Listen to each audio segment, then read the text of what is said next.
Assalamualaikum warahmatullahi wabarakatuh. Perkenalkan, nama saya Fatimah Zahra. Di sini kita akan membahas tentang ilmu al-lughah an-nafsi. Yang pertama, kita akan membahas tentang al-lughah terlebih dahulu. Al-lughah itu artinya adalah bahasa. Nah, bahasa itu apa sih? Bahasa adalah sistem simbol yang digunakan oleh manusia untuk berkomunikasi. Sistem simbol ini dapat berupa suara, tulisan, ataupun isyarat.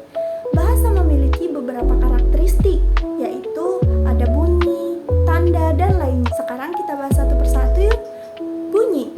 Bahasa memiliki bunyi yang unik dan khas yang dibentuk oleh organ-organ bicara manusia, contohnya bibir. Yang kedua ada tanda. Bahasa menggunakan tanda-tanda seperti huruf, simbol, dan gestur untuk mengkomunikasikan makna. Yang ketiga, sistem. Bahasa memiliki sistem yang kompleks, termasuk struktur kalimat, sintaksis, dan semantik. Yang selanjutnya ada kreativitas. Bahasa memungkinkan penggunaannya untuk mengungkapkan pikiran, perasaan, dan ide dengan cara yang kreatif. Yang selanjutnya ada variasi. Bahasa memiliki variasi yang luas, termasuk dialek, slang, dan bahasa formal. Selanjutnya adalah perubahan.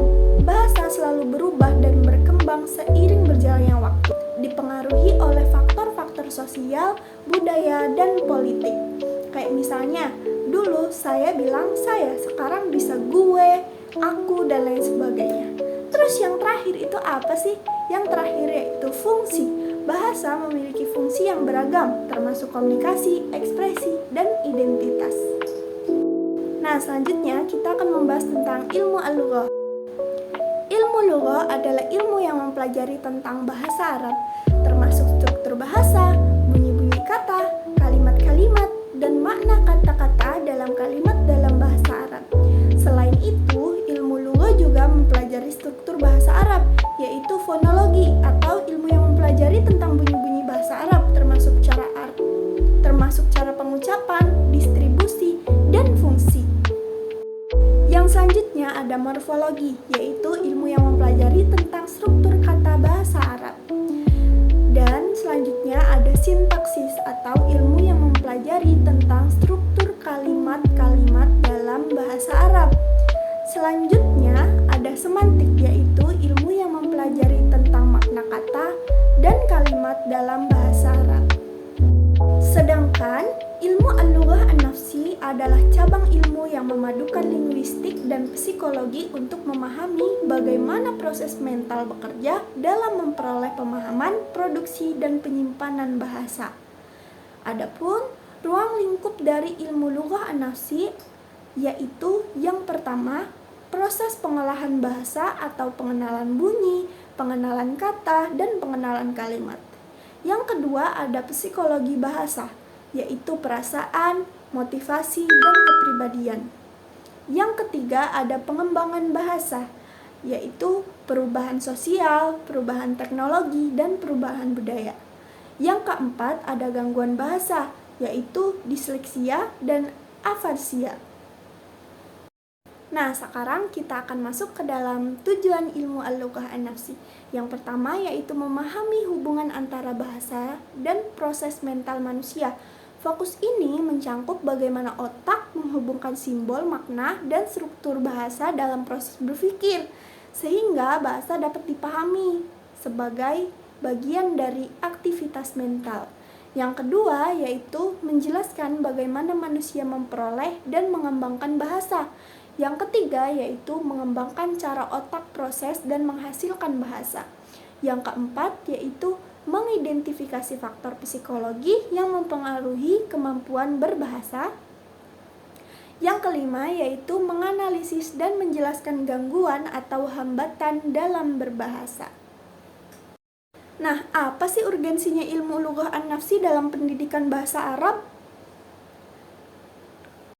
Jadi teman-teman, urgensi ilmu lughah an-nafsi dalam pendidikan bahasa adalah merujuk pada kebutuhan atau prioritas dalam menggunakan bahasa untuk mengkomunikasikan pesan atau informasi yang penting dan mendesak. Hal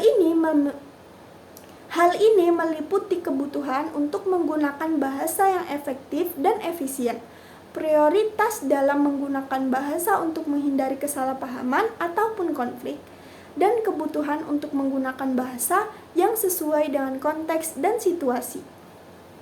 Terus manfaatnya apa sih? Manfaat ilmu al-lughah an-nafsi berdampak besar kepada pendidikan karena membantu guru memahami bagaimana peserta didik memproses bahasa dalam pikiran mereka.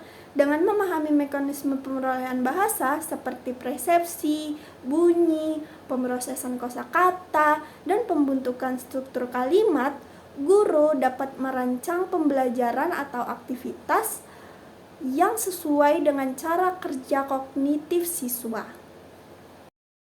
Selain itu, ilmu ini membantu guru mengenali perbedaan individual siswa, misalnya gaya belajar, tingkat motivasi, kapasitas memori, dan kecemasan berbahasa agar pendekatan pembelajaran dapat dipersonalisasi. Hal ini juga mendukung guru dalam merancang kurikulum dan materi ajar yang sesuai dengan tahapan perkembangan kognitif siswa. Oke teman-teman, itulah pembahasan kita kali ini. Semoga dapat dipahami. Terima kasih. Wassalamualaikum warahmatullahi wabarakatuh.